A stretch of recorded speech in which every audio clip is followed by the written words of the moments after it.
The Steady State Sentinel is produced by the Steady State, a community of former national security professionals who spent their careers safeguarding the United States, at home and abroad. Today, we continue that mission by staying true to our oaths to defend the Constitution, uphold our democracy, and protect our nation's security. Join our expert hosts as they interview field-tested guests whose unique experiences shed light on the crises and challenges facing our nation.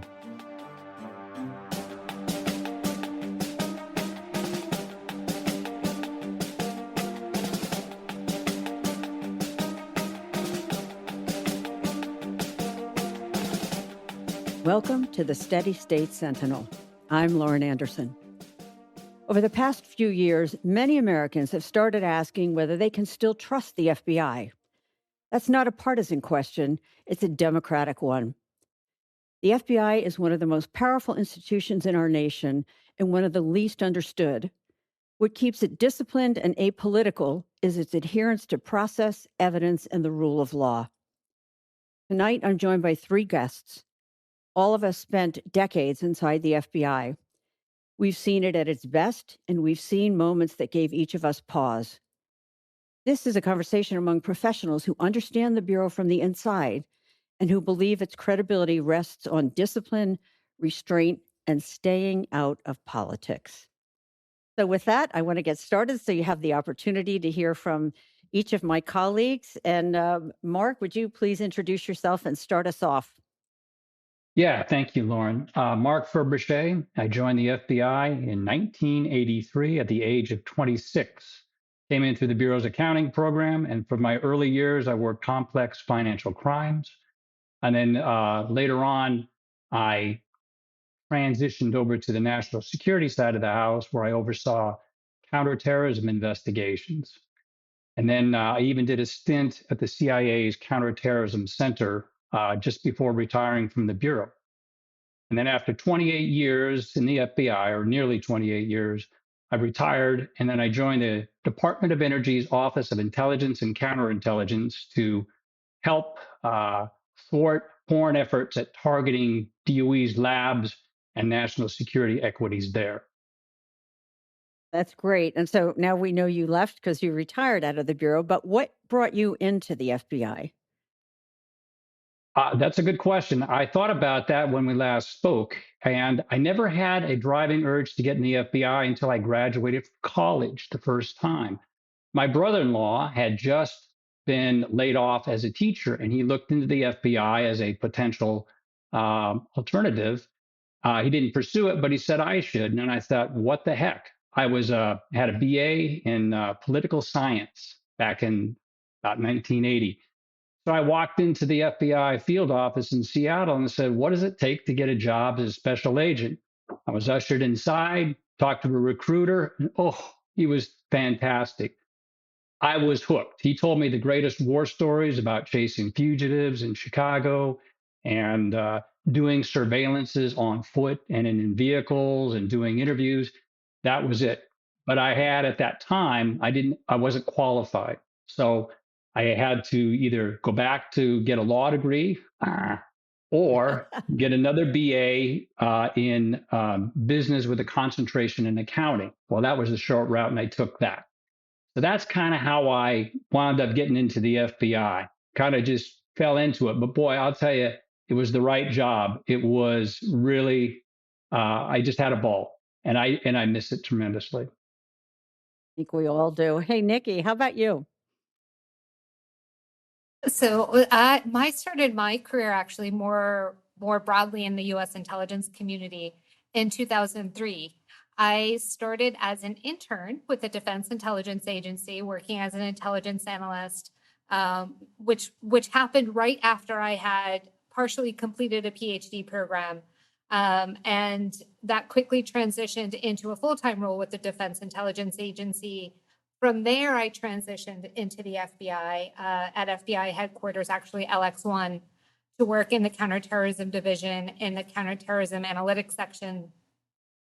I then moved on to FBI, well, actually did a what's called a joint duty assignment with the Office of the Director of National Intelligence in a mission management office before I eventually made it to FBI Boston because Massachusetts was home. So I finally made it back and then worked a variety of roles in FBI Boston. I supervised analysts that were embedded in the crime squads. I eventually became one of the first SSIAs, a supervisory senior intelligence analyst, where I was building out a regional intelligence group. And then my last duty with the Bureau was in the Worcester Resident Agency, which made my commute lovely. And I had a great time working cases again and supporting agents in that capacity in the Worcester RA. I left in 2022 to make my way in the private sector. I built an intelligence program at a pharmaceutical company, and I've since moved on to intelligence and security consulting. Like Mark, I did not even think I would ever work for the FBI at any point in my early years as an undergrad or even early in grad school. I had to find my way there kind of the hard way. I did a bunch of internships, which I advocate for with students all the time, tested some things out to see what stuck, knew that I was civic minded, wanted to do something that gave back and had a mission, which led me to Defense Intelligence Agency. And I absolutely loved it. It was the aha moment where I was like, this is the career I've been looking for. Intelligence analysis is what I was meant to do. And I continue to have a passion for intelligence analysis, even now in the private sector, and really just love the work that I'm doing. And I too miss my time with the Bureau and working some really interesting cases. It's much different in the private sector. Nikki, what caused you to leave the Bureau? It was a combination of variables. So when I got to the Bureau in 2005, it was really at the beginning of the intelligence analyst journey with the FBI. It was after the 9/11 Commission reports came out and really the creation of intelligence analysis at the FBI. I saw a lot of growth and progression. Coming from another agency, I knew what the career path should look like. I knew what the product should look like. There was a lot of, a lot of growth and development there, but at some point it had stagnated. And I really felt the burden of that and felt really frustrated by the lack of growth and development for intelligence analysts in the Bureau. And the environment that I was in at the time, things were just different in the post-COVID world. And some of the new analysts coming out of Quantico weren't as well trained as I would have hoped they had been. There were a lot of challenges there that led to my frustration with intelligence as a whole. And so when I looked around, I just decided it was time. It was time for me to move on to something else. I had done what I could there, and it was time to let the next generation try and take it to the next level. Nikki, Mae, how about you? What's your story? Thanks. Thanks for the invite, Lauren. I really appreciate it. As you know, I, just like Mark and Nikki, I had no intentions of joining the Bureau. That wasn't my, lifelong dream or anything. So after 9/11, I felt that I needed to do something, kind of give back to the country that just I call home now, and just had this sense of responsibility that I needed to be part of the solution. So I actually applied right after 9/11. It took Bureau 3 years to get back to me. And when they called me, I had applied to all 3 letters agencies. And then when Bureau called, I was working as a financial analyst. So I worked part-time as a linguist for the Bureau. And then while I was working with other agents, they encouraged me to go to Quantico and become an agent. And that's what I did. And I came back to New York as a counterterrorism agent. And you were my ASAC at that time. So you have known me my entire career. And after several relocations and different leadership roles, I concluded my journey with the Bureau in Salt Lake City office as a special agent in charge. And what was behind your departure? So I wasn't planning to retire just yet, but right a week before I was eligible to retire, I was asked to um, leave Salt Lake City. My options were either to retire or go to Huntsville as a section chief. And I decided that I'm going to retire because I love what I was doing, and it's always about the needs of the bureau. So when somebody's asking you to step down from your position, it was time to leave. And I have amazing memories, and I can't. Every time I think about it, I just feel really uh, gratitude, and I feel so humble that I had the opportunity to serve. May, and for those of our listeners who might not know, when May says she was asked about going to Huntsville, essentially she was offered a demotion that would have put her 2 steps backwards based on all of the roles she had had up to that point in leading field offices. So that was a very significant moment. And May is understating it, but I don't want to understate it. It was not a good decision. So to move on from there, let's get to our conversation. I know that we've all talked about the fact that we know things started shifting. Some people think it started shifting with Director Comey's choice to publicly talk about an investigation, others earlier. So I don't want to get into lengthy answers, but if you can say for each one of you, doesn't matter which order you go, what moment stood out for you? Was there a single event, or did you see a gradual shift over time? And if we can just go with that, then we'll move into more core conversation after that. So for me, as a case agent, I think the one thing that I really loved about being in the bureau is that we we did our job, and nobody ever told us what needed to be done based on politics or anything like that. And we took the cases, we opened cases, and we followed the evidence. Um, I think I started seeing the change in 2020.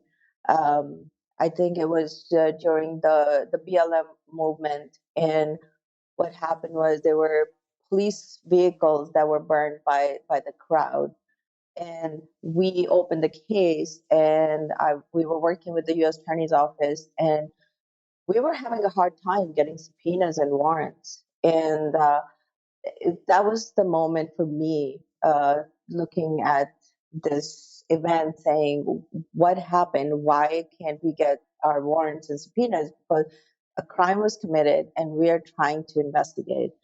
So I think I saw the change, a little bit politics seeping into the Bureau and our investigations in 2020.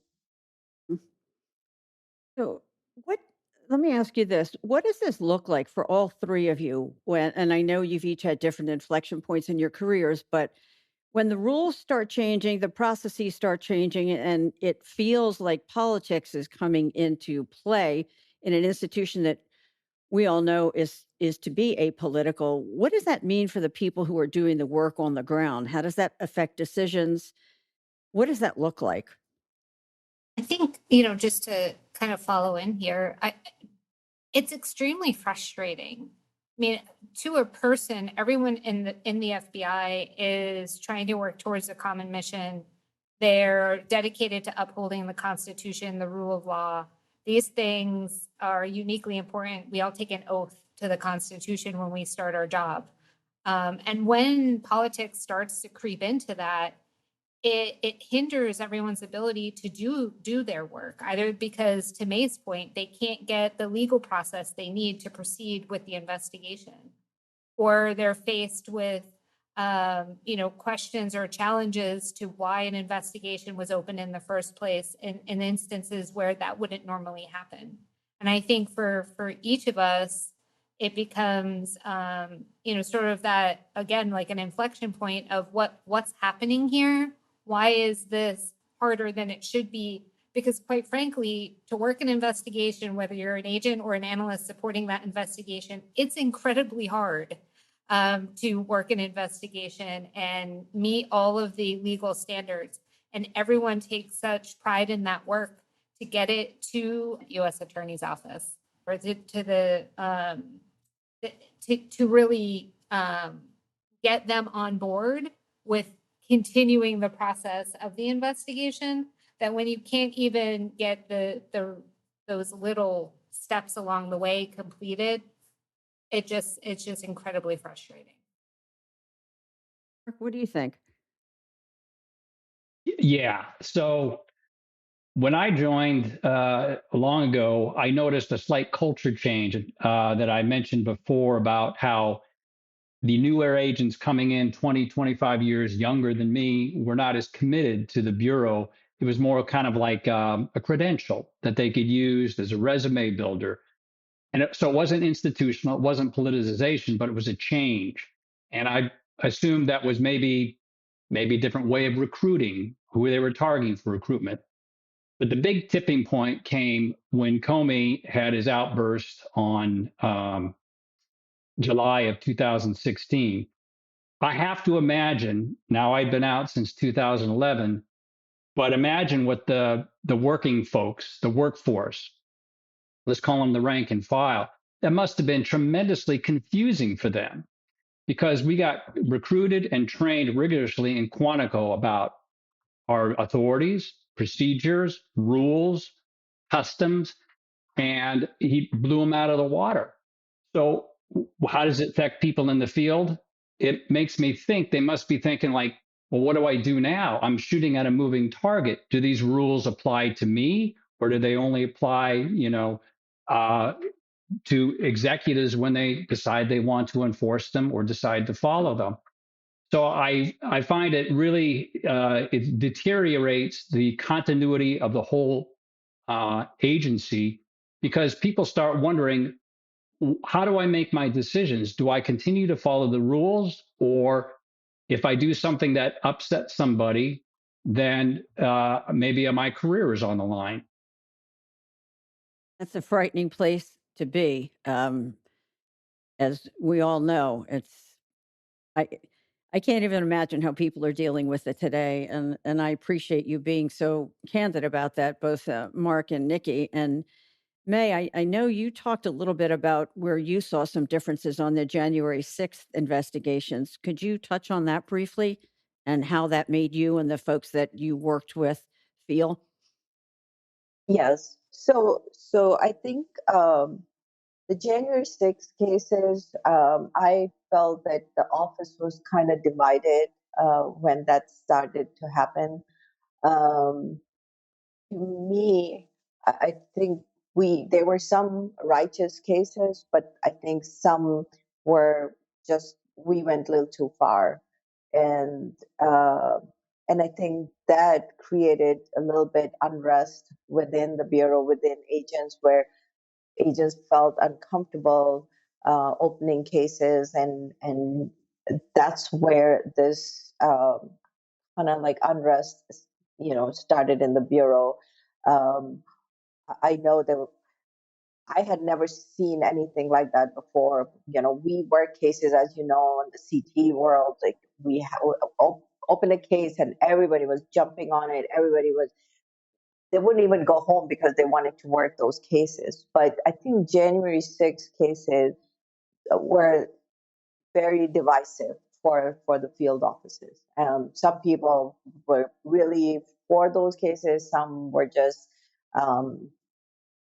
they thought that we are infringing on First Amendment rights of people at that time. I think we all agree that there's nothing good about that, because one thing the Bureau has done well, and I'll use this as a migration to the next question I have for you, is that That's what we've stuck with. We, as an institution, the Bureau has made mistakes before, unquestionably, but we've also been able to right the ship and get it where it belongs. And as we all know, the legal standard of the least intrusive means of investigating somebody and being very, very cautious about First Amendment rights and not going down that road of violating that. And that, May, is exactly what you're talking about, as you saw on J6. And I think that's some of what we're seeing right now. So, in that vein, though, looking at the positive side, I would love it if each of you could give an example from your own career or else something that stands out to you when the Bureau really got it right, when they nailed it. Everything was done by the book, and you're super proud of what the end result was. So maybe if each of you could share an example about that, it would be terrific. I'll go. Thanks, So Mark. I think, in my memory, what I think was a wonderfully done case by the Bureau, is very successful, was the Oklahoma City bombing. Because this is many years ago, 1995. But what the agents did was incredible. The next day, they went through the rubble, and this is an exploded federal building, and I got the VIN number off an axle of a Ryder truck that McVeigh used to drive the bomb over there to Oklahoma City. The next day, they went out to where he rented the truck, and the employees there cooperated with the FBI, and they did a composite sketch of McVeigh. And then they did the neighborhood. They canvassed the area with that sketch, and they finally identified. Someone said, yeah, that's McVeigh. And then they learned, and they ran his name, I think in CGIS, and found out, well, lo and behold, he's in jail. He was arrested about 90 minutes after the explosion, and he was sitting in an Oklahoma City jail because he got pulled over by a trooper and for a lack of license plate and carrying a concealed weapon. And the rest is history after that. They got forensic material off his clothes, evidence of bomb materials and all that. And no press conferences about how great we're doing. Obviously, there was no social media, but everybody it was an all-out law enforcement effort by the book. No public information released except what was already out there, but it was done by the book, and it was done, according to policy and procedure, and it was a successful prosecution. And they identified, he had two other accomplices that were identified along the way. So, I mean, and there's other ones. They got Aldrich Ames. They've got the Unabomber. They got some of these, those were, Aldrich Ames was a counterintelligence, an espionage case. This guy was a CIA case officer who was committing espionage. I mean, imagine how difficult that is. And then we had Hansen, and one of our own people in the building. That was, these are incredibly complicated and tough, and we're navigating fact of an insider, either CIA or FBI, but also, following the rules and making sure that at the end of the day, we've got a solid case that's prosecutable. So those are my examples of successes that the FBI has had. And they're great ones, because I will point out, having overseen espionage matters for quite a few years, that they are, without question, the most difficult cases to investigate, because by virtue of what that person's doing, they're hiding everything. They're not talking to anybody. So we can't understate the complexity that goes around an espionage investigation, particularly when you're talking about an insider. It's devastating, but it's also a miracle at the same time that we're able to bring those cases to fruition and successfully prosecute them. So thanks for mentioning that. I'm sorry, Mark, go ahead. No, I was just going to say, and I think those people don't remember those. Those have been a while, but it's important that to put all these things about how we're critical of the Bureau and how the Bureau is changing in maybe not such a good way, to remember some of the things that they've done that are remarkable, like these cases. Pent bomb is another one. But I think the FBI was the premier law enforcement agency in the world, and domestically, and we had international partnerships that were extremely valuable because of our expertise.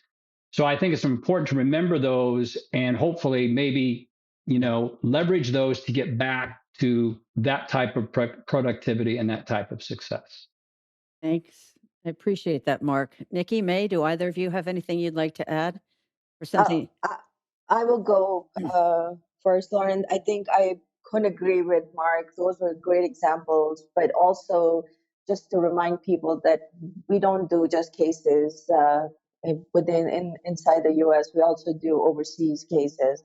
Um, I remember when I was overseas in Jordan, we worked just day in day out, working mostly counterterrorism matters, and but we also work with the embassy on all these other different cases. I remember, uh, even though I worked CT cases, this is, I feel like, the highlight of, for me, my, as a mother, of my career, because we had this one individual who was a Jordanian American citizen, and he kidnapped his two kids and brought them to Jordan. And he told his ex-wife that if she ever wants to see the kids, she has to come and live in Jordan. And I got a phone call from the case agent. She was in the U.S. and she asked me, she's like, what can we do? This guy kidnapped the kids. And I know we work parental kidnapping cases in the Bureau. However, different rules of these different countries, we have to follow and respect those. So in Jordan, if you're a Jordanian citizen, they give the authority to the father to have the kids, and there was no way around it.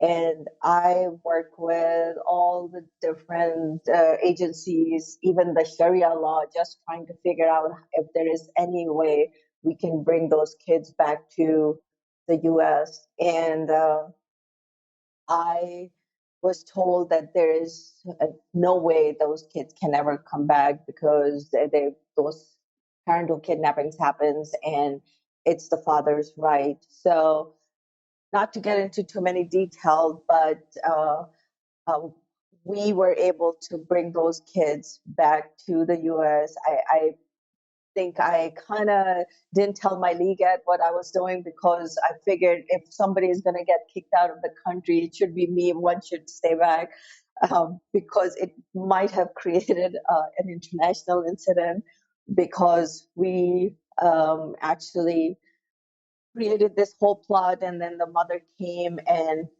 picked up the kids from school and came to the U.S. Embassy, and we actually made sure that we had the tickets ready, and we worked with the Jordanian airline and send them back home. And I was actually recently talking to the case agent, and she told me that the mother she thanked us almost, she called this case agent all the time and just tell her, think that thanks for the Bureau for giving her kids back. So being a mom, I think I really felt really, it made me cry. I usually am not a crying type, but it was just very emotional to see those kids with the mother crying, and because the father wasn't the father of the year, he was talking about marrying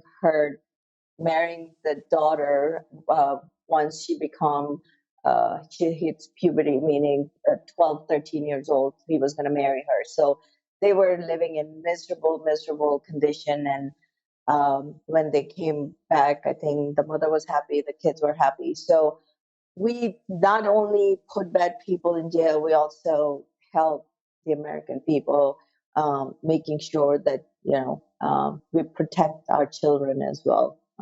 So people should know that. Nikki, is there anything you want to add there? I just want to, I think, also remind folks that, I think Mae's example is a great example of the overseas activity, one of many things that the Bureau does and does well. And obviously the splashy investigations that Mark was talking about, but there are a lot of things that go sort of under the radar. I think financial fraud investigations, one of my favorite cases, brought a lot of peace to people in central Massachusetts. I don't know if you all remember the green dot scams, where people were being targeted and told that they were under IRS investigation or some sort of crazy scheme. And if they didn't go get a green dot card and load a certain amount of money on it, someone would come and arrest them. And you had all kinds of folks who were being targeted with this sort of scam and losing thousands of dollars, sometimes life savings if they were retirees. And I worked really closely with the agent in the office, went through like lines and lines of data to find the one mistake that the scammer made, where the scammer used a real name and a real phone number, and we were able to identify him and bring him to justice.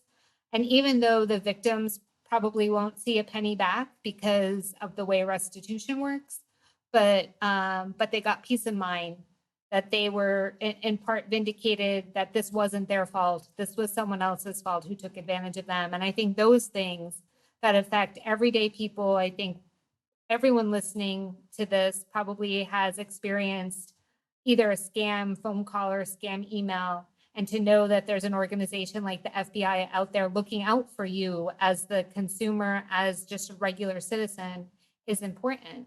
And not to mention, the child exploitation cases.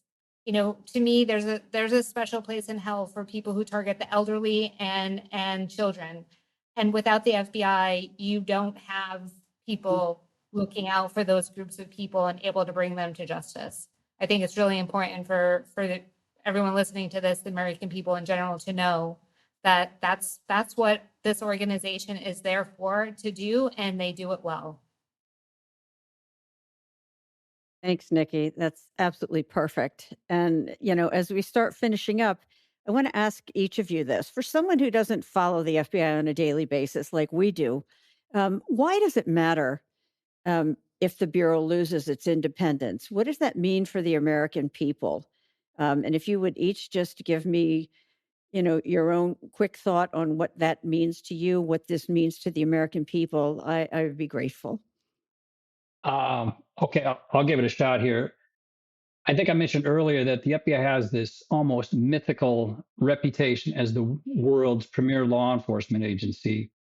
And I think it's a well-earned reputation. We hire the best people, the most qualified. They get very well trained. And a lot of it is training how we follow the rules. And it's all goes back to the Constitution. We understand our authorities and the limits of our authorities, and we play by the rules. So an apolitical and independent FBI is vital to justice, democracy, and national security. The integrity and effectiveness and a reputation depend on absolute independence. And I think that assures the American public that all Americans, all people are treated equally, and upholds the Constitution. And that is essential to our credibility. We must remain apolitical and be seen that way. Absolutely. Well said, Mark. Just to build off of what Mark said, I think I echo that, but I also emphasize that the United States is considered the premier democracy in the world, right? We have always portrayed ourselves that way. We, for good or for bad, have interacted with other countries around the world, wanting them to take on our brand of democracy. You can't have a fully functioning democracy if you don't uphold the rule of law. And when politics makes its way into the premier law enforcement organization in the United States, the FBI, you are jeopardizing the rule of law. You're jeopardizing the Constitution that we hold so dear, and you're jeopardizing our image and the image we've projected for, this is our 250th anniversary. For 250 years, we've projected this imagery of being something to model yourself after. And rule of law has always been central to that. And the fact that people in this country should be able to have a fair trial, a fair shake when it comes down to, when they're being investigated, or even if they're on the opposite side, if they're in trouble, they also get a fair trial and a fair opportunity to prove that they are, prove that they're not guilty. So I think that to me is super important as well. Nikki? I couldn't agree more. I think they hit it like they're 100% correct about what they said about the Bureau. The only other thing I can only add is the trust of the people in the Bureau. I think that's just so important because without people's trust, we can't do our job. And I think if we are not apolitical, people will stop trusting us. I think there were times when something happened at the state level, people would say, bring in the feds. And now I think we are losing that connection and that trust with the American people. And I think it's extremely important for us to have that to do our job. Well, and with that, thank each of you so much. You've all heard from the four of us, the careers we shared, and what you now understand is that what unites us, besides our friendship, is respect for our oath, adherence to the rule of law, and keeping politics out of the job, and that's worth defending. So I am very grateful, Mark, Nikki, and Mae, that you joined us tonight. Just fantastic. And thanks everyone for listening. If you like what you heard, please consider subscribing to the Steady State Sentinel. This is Lauren Anderson, still standing watch. Thank you for listening to the Steady State Sentinel podcast. Don't miss out on more insights and exposés from America's premier global security experts. Also, subscribe to our Substack at substack.com/@steadystate1 and follow our social media. And join us right here next week for another exciting edition. The Steady State is a nonprofit organization working to sustain our democracy and national security. Join us and support our mission by visiting www.thesteadystate.org.